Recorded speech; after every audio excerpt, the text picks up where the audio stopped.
Hi everyone, welcome to our review of the 2017 Nissan Kicks, which effectively replaces two cars within the Nissan range, the old Tiida and the Nissan Juke. Price-wise, it also sits between them. So whereas the Tiida started at 54,000 dirhams and the Juke started at 64,000 dirhams, this one starts at 59,000 dirhams, which is about $16,000. Now it's kind of like a crossover. It's quite funky styling. It's got the new Nissan corporate nose on it, and it's got a bit of an angular look at the back, quite funky. I'll put some pictures in and you'll see it. Only a front wheel drive, at least for the time being anyway. Made it to, of course, a CVT, but it's a new, what they call a D-step CVT. And actually we'll talk a little bit about that on the go. Under here is a 1.6 litre engine. It's 118 brake horsepower. It's good for 0 to 100 in 11.5 seconds, and fuel economy is pretty good, 6.1 litres per 100. Spec-wise, the basic model is pretty basic. In fact, you get 16-inch steel wheels with that. Step up into the mid-range car, the SV, and you do get LED headlights, you get fog lights, you get 17-inch alloy wheels, and you get a 4-speaker stereo system. This car, of course, is the top of the range. They always give us the top of the range car, and it's the SL. It's got leather upholstery, leather covered steering wheel, leather covered on the dashboard. It's got central locking. It's got keyless entry and keyless start. It's got side and curtain airbags, so that's pretty good. It's got 6 speakers for the stereo, and this one is also fitted with a couple of options. It's got the 7-inch center monitor. It's got half digital instrument panel, and it's even got a reversing camera. All sounds pretty practical, right? But how practical is it on the inside? As usual, let's go take a look at the boot first. So there's a little button just underneath here which I can pull, and as you can see, a reasonable sized boot. It's like a hatchback boot really, not so much like an SUV boot, but it's got quite a high floor, but that sits well with the lip, so you don't have to get stuff over too much of a lip there. Quite wide. There's a hook over here and also on the other side as well, and again a loop on both sides so you can put down a net or something like that. As you can see from my laptop bag, probably you could get 2 or 3 suitcases in there. And under the floor you think there's some more space? Well, there is, but it's filled with a full-size spare wheel. So that's pretty much it, but you do get folding seats, and you can do that simply by just pulling on this here and actually just pushing the seat down. There it goes. And it folds not quite all the way flat, but you know, enough to give you plenty more room should you need it. Now in terms of room, let's see what the rear legroom is like. So let's have a look at the back space then. Here we go. There you go. Quite a basic door trim there. Not a lot of features there, but certainly a deep space there for a bottle of water, I think, just about. Now let's put this seat back up. So one thing that happens here is that it hides the seat belt. So I wonder if I can get it round from there. There you go. So you have to make a little bit of an effort just to get it out of there. Does have Isofix child seat anchor points on these. Has 3 belts across here. This one actually goes into the seat back itself, so that's quite good. But can you get 3 adults into here? Let's have a look. Well, let's say that in terms of headroom, I'm absolutely fine. I could wear a top hat in here, no problem at all. Elbow room is not too bad if there's only 2 people in here, but leg room is a little bit tight, but not painfully so, because what's happening is that whilst you can see that my knee and my legs are touching the rear seat, and the seat is set for me, so it is set for a taller driver, bear in mind, there is a bit of space here because it's a bit cushioned, you see. So actually it's not significantly a problem, and the shins it's not digging in as much as it could have done, and in terms of the feet space, it's not too bad because there's plenty of wiggle room down there. However, I would say that for taller people or long leg people, it may be a little bit uncomfortable over longer journeys. I would say certainly for 2 normal size adults, and also in the front driver's seat as well, and certainly for 3 kids, I think it would be fine. Not a lot else back here. There's a little bit of a bin over there and a power supply, but that's not USB, it's just a regular power supply. But other than that, you don't get too much. You get a lot more in the front though, so let's get in there and have a look, and then finally take it for a drive. Here we are in the Kicks. What kind of a name is that, the Nissan Kicks? I feel like it should be Nissan Kicks something, right? It's like the sentence isn't completed. Anyway, like I was saying, keyless entry and keyless start in this car. This, of course, is the top spec car. As you can see from the leather seats, leather on the dashboard, quite nice. A soft touch here actually, so that's quite nice. The stitching actually accounts for something. That's plasticky, and that's not so soft touch, but you know, it works. This one also, like I said, has the bigger screen, as you can see, and that has Bluetooth and sat. It's got navigation, so this one's actually, it's got sat nav in this one. Climate control, so not just AC, but actually climate control, and pretty good climate control. The vents are up here, so you just have to make sure that they turn towards you, and they have the round ones on the side, so that's quite good. Down here you've got, as you can see, a USB, an aux, and another power supply or lighter, whatever you want to call it. A bit of a bin down here, which is quite handy to put phones and glasses and stuff like that. That's your CVT transmission. A little tray there, again, maybe for coins, maybe for a smaller phone, certainly not a big phone. 2 cup holders, and that of course is the bin that was at the back. Regular handbrake on this car. What else do you get? You get a half digital instrument panel on this, and I'll just talk you through that. Over here are the remotes for that. There are also the remotes for the stereo system as well, and there's also the remote for the phone as well. What's this blank space here?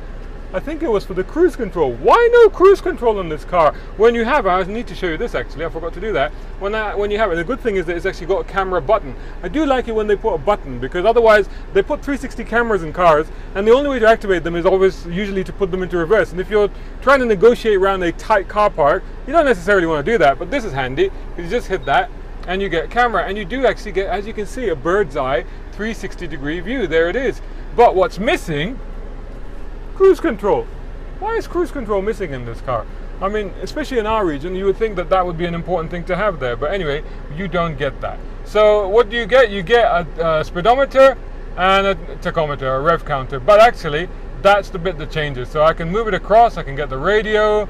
That's 103.8 FM. Catch us on there Monday nights with James Pikeway. Little plug there. And scroll across. You got your compass. And you got your average fuel economy. Don't go by that average, because we've been parked here with the engine running for a while. And then you've got your actual fuel economy, and again, don't go by that one, because Imtishan's been driving it. Hey! He heard me. How did he do that? That's so weird. But I've been getting about 7.2 liters per 100 out of this car so far, and that's what you get there. So what else have we got there? Then you can customize it and change all the settings and all the rest of it through there. So actually quite handy, quite a lot of features on there. You've got your temperature and all the rest of it down there. Over here you've got the release for the bonnet and for the fuel, and you got traction off button. Not that it makes much difference with 118 brake horsepower, but otherwise it's quite good. And don't think about taking it off-road. As I said, it's a front-wheel drive car. So as regarding drive, I think that's what we need to do next. Let's go for a drive. Right then, let's take this for a little drive. Nissan Kicks! Nissan Kicks ass! Well, maybe not quite ass, you know, it needs a little bit more power to do that. But having said that, for around town use, now what happens? Now I wanted to talk about the D-Step CVT. It's actually a big improvement. Now I've always had a bit of an issue with the Nissan CVTs. Not the best executed in the past, but the latest generation of CVTs that they've got, there's definitely been an improvement, and that improvement has been through introducing an artificial step change that sort of mimics actual gear changes. That's essentially what they've done. Now that works fine. It works fine in normal driving conditions and in normal circumstances. Where it kind of gives away the CVT nature of the transmission is when you do a bit of hard accelerating. So for example, if I get a little bit of a gap and I can pull out of this junction and I just floor it. So there you see, there's that familiar drone that you get from a CVT.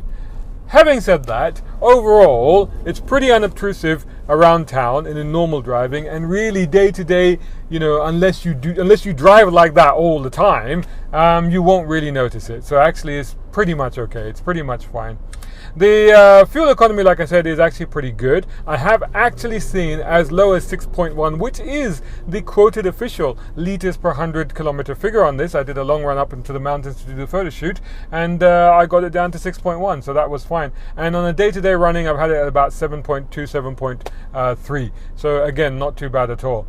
Stereo is very nice on this, quite a deep bass, and this of course has a 6-speaker sound system, so it's got a slightly better sound system on it, and it works really well. The only thing with the is the compatibility, and it might be my cable doesn't work too well, but it keeps switching between the two. Reading off the USB, and it can also Bluetooth read, and the radio, so every time it connects it switches between one and the other, and it gets a little bit fussy, but overall it's one of those things that if you own the car you'll probably get used to it, and you'll probably know how to set it up in the first place.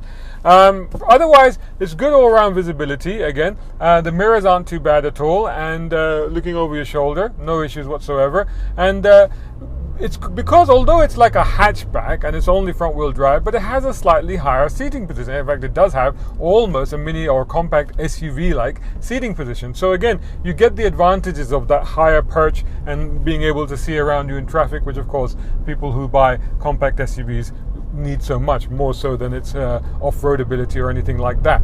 By the way, don't take this thing off-road, it's front wheel drive only. On the road, how does it handle? Handles pretty good actually.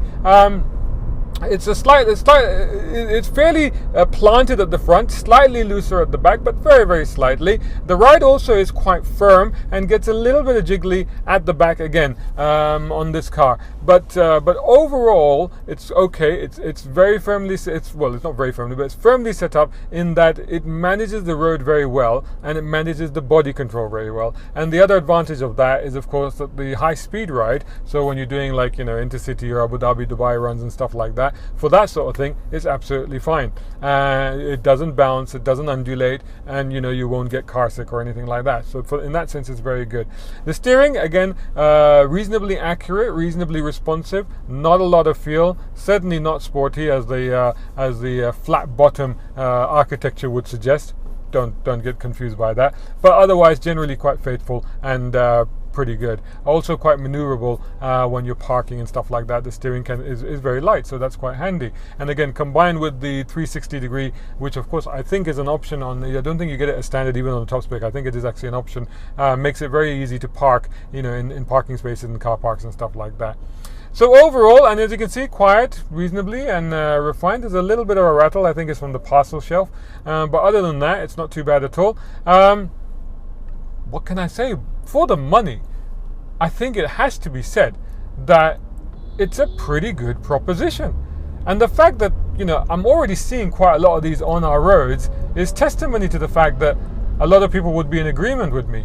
You're talking, for the guys that own maybe a Tiida in the past, this is a fantastic next step, because you're paying there or thereabouts the same money, but you're getting something that feels and has the capacity and style and certainly the high riding feel of an SUV. And for a lot of people, that's very important in our market. So I think that if you are moving up from a Tiida or something like that, this is definitely the one to put on your short list, and you need to go and check it out and take it for a test drive. So there you go. There's our review of the Nissan Kicks. Do let us know what you think of the Nissan Kicks. Put it in the comments below or elsewhere, and do also please check us out on motoringme.com, and also on all the social media, Facebook, Instagram, Twitter, and of course YouTube. And if you're on YouTube, please do like, share, and subscribe. Tell all your friends, that would be great. You can also follow me. You don't have to, but that would be nice. I'd love to see you there. I'll put my handles and things, whatever they call, down there. Until the next one,